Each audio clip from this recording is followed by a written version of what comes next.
Hey guys, so this video is about that one video that I posted where my daughter was acting out when I asked her not to watch Diana and Roma.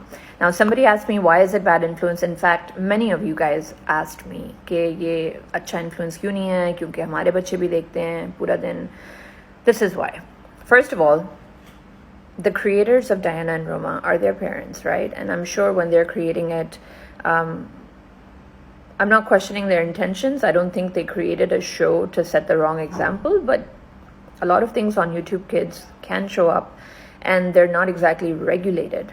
Anybody like me and you can create a channel tomorrow with some kids playing and doing silly things and doing kid-related activities, but they can show up on YouTube Kids. Doesn't mean that as parents we shouldn't monitor what our kids are watching, especially when you see how these kids behave. Sometimes, they think they're trying to be funny, but, Diana will do the every time her mother tells her she can't do something.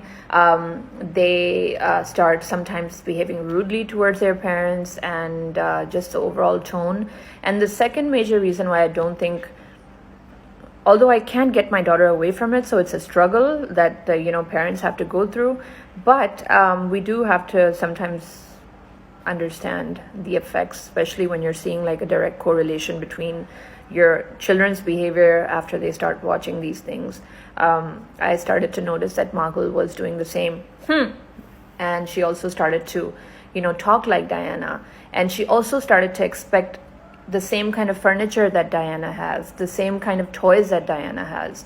And as parents, it's not realistic to meet those kind of expectations, and neither do kids have advanced enough thinking to understand the limitations that parents might have. So overall मुझे लगता है कि बच्चों को इस तरह के shows देखने चाहिए जो उनको अच्छी चीज़ें सिखाएं in a fun way, like Blippi does. Like I love Blippi because although he's a grown up and that's weird sometimes that he's talking like a kid, वो एक अलग बात है, लेकिन I like that at least he's taking kids to a new place every time in his videos, like museums, different, play areas, or, teaching them about dinosaurs, teaching them about cooking.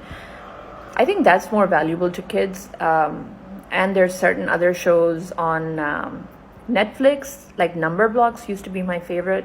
It taught kids about mathematics in a really interesting way. And I know occasionally your kid will want to watch your Elsa and Anya and Peppa Pig and stuff like that. But if you notice that your kid is starting to behave differently because of it, that's when, as a parent, I think you should at least slowly, gradually decrease that for them, So, yeah, that's why.